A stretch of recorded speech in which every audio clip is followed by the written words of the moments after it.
Did you hear about the Fed? No. What about the Fed? They have begun to hint at yet another round of the quantitative easing, and they are planning new ways to sell more of the paper money to the people. What does it mean? It means the money supply will grow into unfathomable proportions. But if you buy new callable paper and floating rate and GDP-based government securities, your money can become devalued at the same rate as the government's money. What does it mean? It means the prices of everything are going to skyrocket and the US dollars will be worthless. Why don't they just call it the skyrocketing prices? Because the Fed thinks they can control events, and that the skyrocketing will go slow enough to measure with the backward-looking data and the monthly meetings. Why would they think that? Because they are invoking the memory of the Bill Martin. Who is the Bill Martin? The Bill Martin was the chairman of the Federal Reserve the last time there was a skyrocketing price inflation. He believed that waiting 6 months for data to appear was a good way to manage the inflation. Was 6 months too long to wait? Not in 1965, but by 1975 the skyrocketing prices had caused the OPEC oil embargo. Did the skyrocketing prices hurt anything else? Yes. The skyrocketing prices killed the Bretton Woods currency system and then killed the gold standard. It bankrupted the U.S. thrift system and caused millions of people to lose their jobs. Then the skyrocketing prices drove the interest rates toward 20% and the steel and car industries in the U.S. got bitch slapped by Japan. But didn't the globalization give us the internet? I love my iPhone. It has a cute bear drinking app. Now Indian peasants can tweet their families from the dirt roads they used to take their rice to market.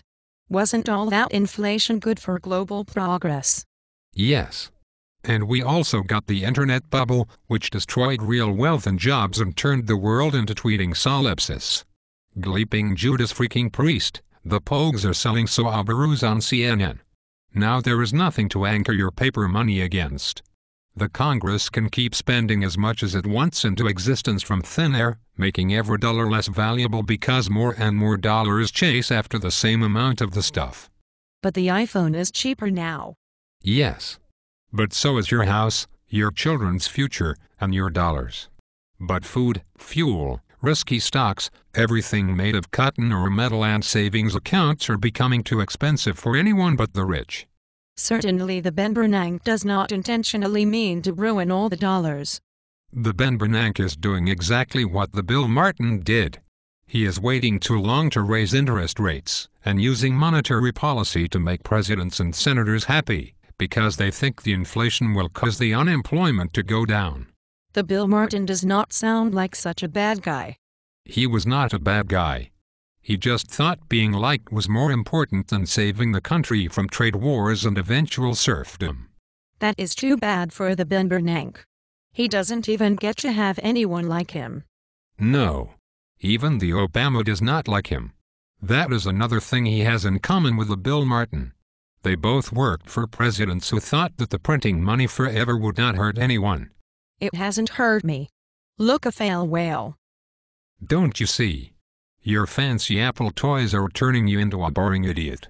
You don't even see the great inflation is toppling governments and inducing starvation riots and is circling the globe to bring on yet another recession and yet another burst asset bubble here in the United States. That's no way to talk to a comic partner. You were right. I am sorry about that idiot thing.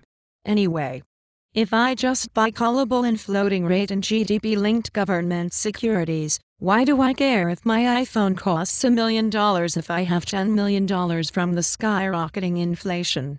I guess if you don't think you must compete with 7 billion angry rioters for food and water, then you do not have to care. This is the United States. We will never have food riots here.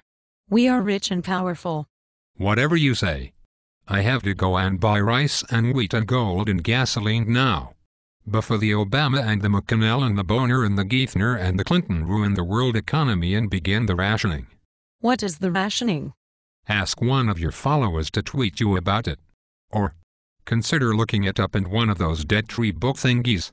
Goodbye.